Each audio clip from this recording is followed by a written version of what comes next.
So, we all know that there are a multitude of conspiracy theories circulating the internet, and it seems like the crazier and scarier they are, the more people want to consume them. The thing is that the vast majority of them are false. They may have elements of truth, but usually the overarching story is a false narrative. So what if I told you that I have a conspiracy-like story that blows away all the stories you've ever heard, and it has the added bonus of actually being 100% true? So this information comes from the divine realm. This is the stuff that your churches and governments not only won't tell you, but they can't tell you.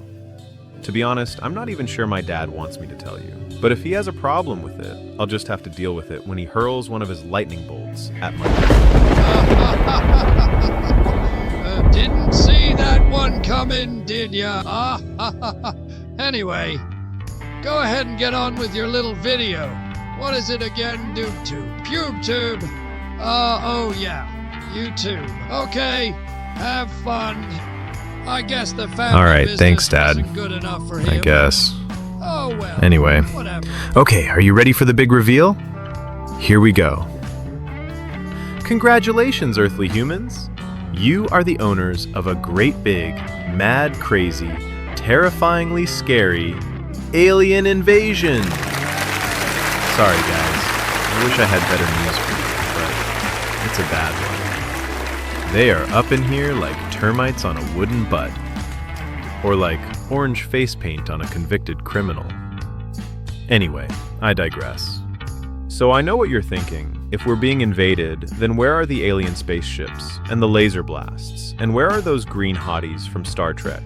Well, most humans have seen the spaceships. You call them UAPs or UFOs. And for now, I'm just gonna give you one green hottie, all right? So, okay, I have to get serious for a minute because even though this isn't a kinetic kind of invasion where you blow up everything associated with your enemy, it is actually way more insidious and way more dangerous. Okay, that's enough context. Let's get to the crux of the matter.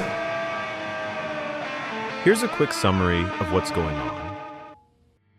Alright, let's stop calling this a conspiracy and call it what it is. It's a plan. A plan to subjugate the human race, all in the name of profit. It reaches into every facet of human life on Earth. So let's see what we're dealing with. Earth is a rare gem in this galaxy, and the invaders felt that it was worth a large investment of time and resources. They started off by modifying the human genome early on, so they would be easier to control later. They provided knowledge of language, agriculture, and tool-making, and showed them how to build cities. This was not done for our benefit. In fact, the way they gave humans this knowledge is what has caused them to be so divided now. Well, that and the next one. Religion has been the main control mechanism the invaders have used to manage the human masses. We use fences to hold our cattle. They use religious dogma to hold theirs, as well as modifying their behavior. The reason I just related humans to cattle is because humans happen to be the most valuable commodity that the invaders get from here. They can be monetized in so many ways: slavery, Colosseum-style entertainment, sex trafficking, breeding, and DNA, and yes, food. They have used the Earth as an ATM for centuries, taking animals, humans, DNA, plants, and materials such as water and minerals, a little bit at a time, so that it didn't raise too much concern. But because of coming Earth changes, the invaders are planning to make a large withdrawal in the near future. They have been responsible for the disappearance of countless hikers, and anyone unfortunate enough to be in the wrong place when no one was looking at them. Also, less modern cultures, such as in Central and South America, are also a well-used hunting ground. Now, don't freak out, but the invaders are responsible for the creation of Judaism and Islam, again, to divide humanity. Of course, Christianity, or my message, is from my dad, but a few teachings have been corrupted. It doesn't mean any one religion is better than any other. Religion is of man. Spirituality is of God. And you can revel in God's light however you wish, as long as you don't hurt others. I'm looking at you, 12th century Christians, and 13th century Muslims. And let's not forget modern-day Jews. The invaders have mineral mines on the moon. They have bases underwater and underground where they run genetic experiments. And it looks like they have changed into a new mode. They seem to be getting people used to seeing the little silver orbs flying around, so that when they are later used for surveillance, people won't be as freaked out about them. In addition to religion, they have put implants in many humans, which gives the invaders the ability to operate those humans like a remote control robot. As an example, this could be used to turn regular humans into mass shooting automatons, or any other action that sows chaos into society. Their main goal is to make the human populace desperate and weak. That way, they are much easier to kidnap, manipulate, exploit, etc.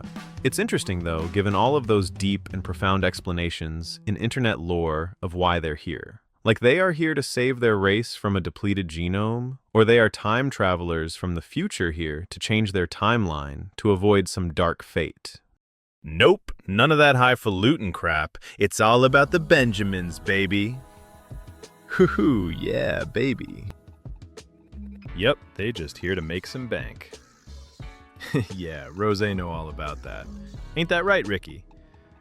He's kind of busy, I guess. One last thing before we go. Since the goal of the invaders is to basically have society collapse so that humans can more easily be picked off by them, you may have noticed that the world is currently on the brink of an economic collapse due to President Trump's war of choice with Iran. So, how would you feel if I told you that the invaders put the plan into motion to put him in the White House? Now, I'm not saying that they worked in his campaign or knocked on doors to get out the vote. What they did was engineer human society into this position using all the things we spoke of earlier. Now, they are just waiting for the complete collapse before coming in like vultures to gather up the remains. Okay, I think that's enough for you guys to ponder for now. In the next few episodes, I want to show you all of the circumstantial evidence that points to the invasion plan, because there is way more of it than most people think. So get some rest. The next few years are going to be tough, but I know you guys can handle it. See you next time. Peace.